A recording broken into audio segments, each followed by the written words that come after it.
सबसे पहले मैं जयंती दालमिया जी का बहुत धन्यवाद करना चाहूँगी कि आपने मुझे बुलाया और हम सबके बीच में नमिता गौतम जी बैठी हुई हैं।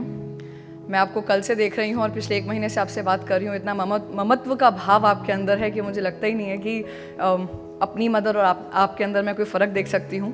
आप जब स्टेज पे बैठी हुई थी तो आप सबको वहीं से ग्रीट कर रही थी। इससे दिखता है कि इतना प्यार है आपके अंदर सब लोगों के प्रति।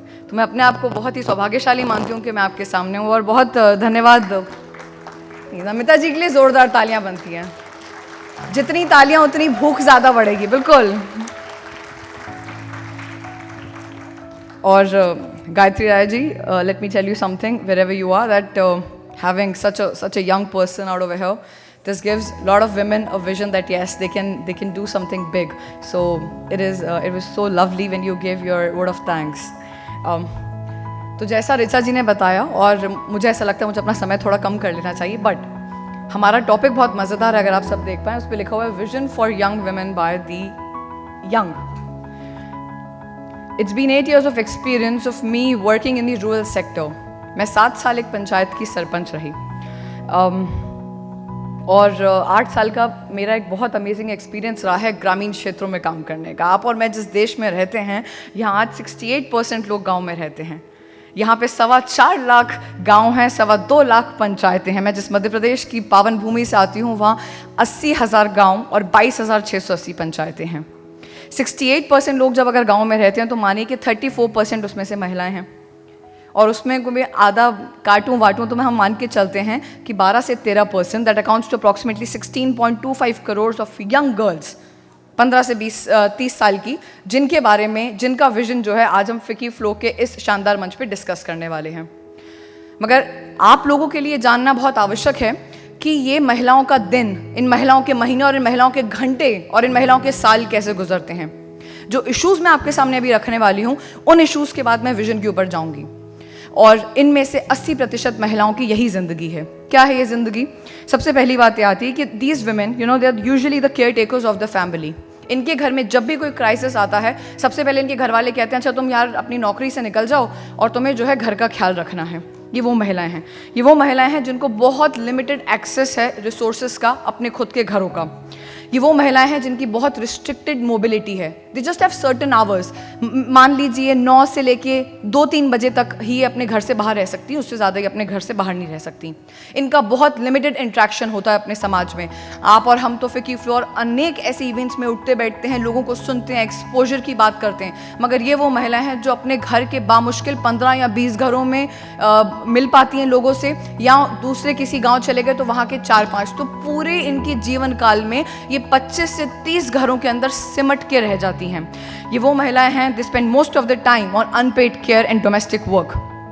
प्लस अगर इन महिलाओं को प्राइमरी एजुकेशन का चांस मिलता है तो थोड़ी बहुत एजुकेशन जो आपको पता है स्कूलों में कैसी होती है वो मिली। जैसे कि 15-16 साल की माँ बाप ने कहा अरे भाई साहब चलो लड़की बड़ी हो गई है, इसका ब्याह करवा दो। अपने खुद के घर में इस महिला की कभी कोई से नहीं थी, जिस घर में जाती वहाँ पे भी उसकी कभी कोई से नहीं हो पाती है। I have always believed that this is lopsided system not only in our country but across the nation and across the world, जहाँ पे महिला ही महिला की जो उसकी एम्पावरमेंट है उसको रोकती है। अपनी बहू को रोकने के चक्कर में ये अपनी बेटियों के एम्पावरमेंट को भी रोकती है। हम ऐसे समाज से आते हैं और इसमें सबसे इंपॉर्टेंट चीज़ ये है, in the present context when we see that girls are into multitasking. Now when they are into multitasking, इनसे 2-3 बड़ी गलतियाँ होती हैं। इनके पास समय नहीं होता, देयर क्रिएटिविटी इज लॉस्ट। ये महिलाएं, आप सबको पता है खाने में तो आज आप लोगों को मिलेट्स मिलने वाले हैं, that's gonna be a very healthy food, but in महिलाओं को फूड के नाम पे 12 से 18 साल में माल न्यूट्रिशन रहती हैं, जल्दी शादी हो जाती है, infant mortality rate, maternal mortality rate, HIV AIDS. कितने चौंकाने वाले अगर सर्वेज आप अभी देखें कि 10 में से 2 महिलाओं की, लड़कियों की ओवरी में सिस्ट है, पता ही नहीं चल पाता। HIV एड्स, UTI, ऐसी बीमारियां इन लड़कियों को हैं जिसका इनके पास कभी कोई इलाज नहीं होता। और आने वाले 1 साल में यहाँ अगर डॉक्टर्स बैठे, क्योंकि हम वेलनेस की इतनी बात कर रहे हैं, आप लोग को हैरानगी हो जाएगी, जिसको कहते हैं हिस्टेक्टोमी, ये इतना कॉमन है इनके यूट्रस को रिमूव करवाना। इनके खुद के पति इनको लेके जाते हैं और महिलाओं को कभी भी इस बारे में पता नहीं होता। But in the last decade और 2 हम लोगों ने थोड़ा सा एक शिफ्ट, एक स्लाइट चेंज इस समाज के अंदर आया है। वो क्या आया है? क्योंकि आउटसाइड वर्ल्ड से इतना ज़्यादा कनेक्ट हो गए हैं, मीडिया की वजह से, कम्युनिकेशन की वजह से, डेटा जो है वो इतना ज़्यादा सबको अवेलेबल हो गया है, every second person has a smartphone in their hand. तो ये जो लड़कियां हैं ये थोड़ा बहुत आसपास जो हैं देखने लग गई हैं, ये पढ़ाई की तरफ आने लग गई हैं, इनको अपने आसपास इंस्पिरेशंस दिखने लग गए हैं। ये देखते हैं कि इनके आसपास के गांव की कोई लड़की आईएएस बन रही है, आईपीएस बन रही है, she is going to air force, she is going to KBC. ऐसी जगहों पे जब ये अपने आप इंस्पिरेशंस देख रहे हैं तो इन लड़कियों के दिमाग में एक चीज़ आती है, वो चीज़ ये आती है कि भाई साहब, अगर मुझे वो सर्कल से, अर्ली मैरिज के सर्कल से, वो बच्चे पैदा करने के सर्कल से निकलना है, तो there is only one passport to it, and the passport is education. So when you see कि अब आज के समय पे लड़कियां जो हैं वो एजुकेशन पे बहुत ज़्यादा फोकस कर रही हैं कि हमको पढ़ाई करनी है और हमको घर से बाहर निकलना है। अब जब ये पढ़ाई के बारे में सोचती हैं तो इनके, क्योंकि मेरे इश्यूज़ कहे तो इनके माँ बाप क्या सोचते हैं, अच्छा लड़की बाहर जाएगी पढ़ने के लिए तो शहर में जाके कैसे रहेगी, शहर में इसका देखभाल कौन करेगा, इसके बारे में कौन सोचेगा। अच्छा, और प्लस जैसे ही आपने अपना कॉलेज कंप्लीट करा एकदम से तो जॉब लगेगी नहीं, तो फिर एक और बहुत बड़ी दिक्कत आती है, अच्छा तो तुम कोई कॉम्पिटिटिव एग्जाम की तैयारी करोगी, उसके लिए 1-2 साल लगेंगे। तो माँ बाप जो है बहुत स्केप्टिकल हो जाते हैं। मगर ये लड़की, अब इसके ऊपर आप सोचिए कितनी बड़ी तलवार लटकी हुई है कि 2 साल के अंदर अंदर मुझको कोई ना कोई पेपर क्लियर करना है। वो ये मान के चलती ये 2 साल मेरी आज़ादी के साल हैं, मुझे जो कुछ करना है मुझे इन्हीं 2 सालों में करना है। वहाँ पे इनका सबसे ज़्यादा एक्सप्लॉयटेशन होता है, वर्क एक्सप्लॉयटेशन। जितनी भी ऐसी जॉब्स होती हैं, लेट नाइट आवर जॉब्स या जिनके अनइवन टाइम्स होते हैं, ये लोग गांव वापस ना जाना पड़े उस डर से इन जॉब्स को ले लेती हैं। हम इन महिलाओं के बारे में बात करने वाले हैं। अब इनके लिए क्या विजन होना चाहिए? अगर इनके विजन को हम थोड़ा बहुत अगर डिस्ट्रीब्यूट करें तो मेरा ऐसा मानना है कि बहुत पैराडाइम शिफ्ट की अप्रोच और पॉलिसीज़ में आवश्यकता है। इकोनॉमिक डेवलपमेंट की अगर मैं बात करूं तो मेरा मानना है कि recognising, redistributing and reducing the responsibilities of unpaid workers should be our priority in today's modern context। 2 किस्म की महिलाएं हैं यहाँ पे।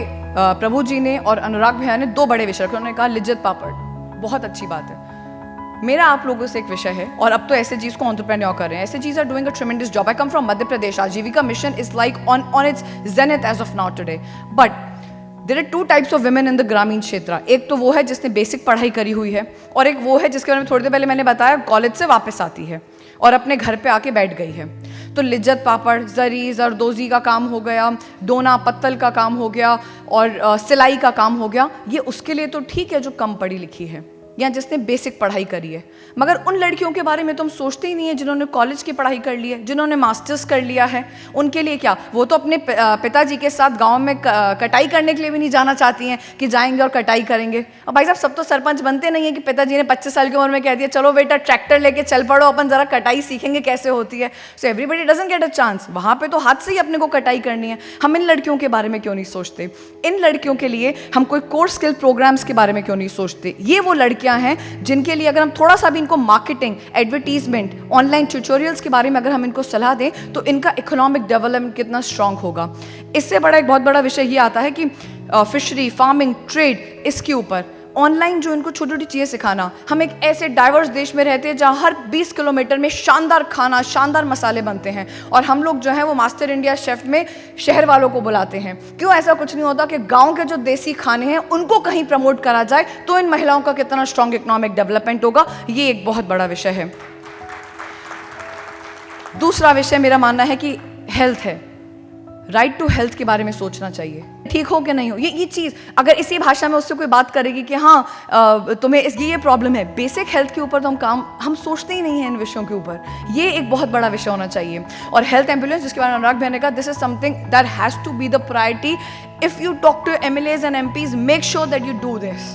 Make sure. I was very recently North East, थोड़ी देर में मैं वहाँ का किस्सा आपको बताऊंगी जो शायद आप लोगों को भी आपकी आंखों में आंसू लेकर आएगा कि हम क्या इन चीज़ों को फेस कर रहे हैं। तीसरा है एजुकेशन एंड मेंटोरशिप। ये 15-16 से 22 साल तक की लड़कियां, इनकी मेंटोरशिप के लिए हम क्या कर सकते हैं, जिनके सपने बड़े बड़े हैं, जो कुछ करना चाहते हैं देश के लिए, मगर आप जैसे you are the privileged section of this society, why don't you help and make them grow? There are all these underprivileged girls, इनको हम कैसे लेकर आएं, इनको छोटी मेंटोरशिप मिले, तुम ये काम करो, इनकी काउंसलिंग सेशंस हो। Adult education, when I say adult education, please don't quote me wrong with 50s and 60s, no, 30s से लेकर 50s तक की लड़कियों की अगर एडल्ट एजुकेशन होगी, it's gonna bring a huge transformation in our country. Cooperative learning is something that is the need of an hour. जब like minded लड़कियां मिलती हैं, जब लाइक माइंडेड महिलाएं मिलती हैं तो फिकी फ्लो होता है। उनकी जैसी लाइक माइंडेड लड़कियां मिलेंगी तो वो अपने इश्यूज के बारे में बात करेंगी, यार यहाँ पे ग्रोथ चाहिए, ये तुम्हारे मेरे चैलेंजेस हैं, और आप लोगों को उससे एक लर्निंग मिलेगी जो इनको ग्रो करने में हेल्प करेगी। सोसाइटल डेवलपमेंट, समाज में इंक्लूसिवनेस की आवश्यकता है।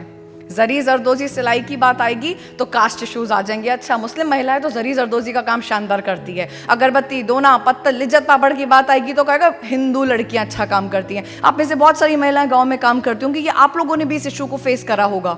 ये कौन लेकर आता है? You know what something? I pity to those people because they don't understand one thing. Then the years to come, there would be no male leaders or female leaders. There would be just leaders. ये समाज को बताने की आवश्यकता है कि हम कैसे एक तर्ज पे महिलाओं को लेकर आए।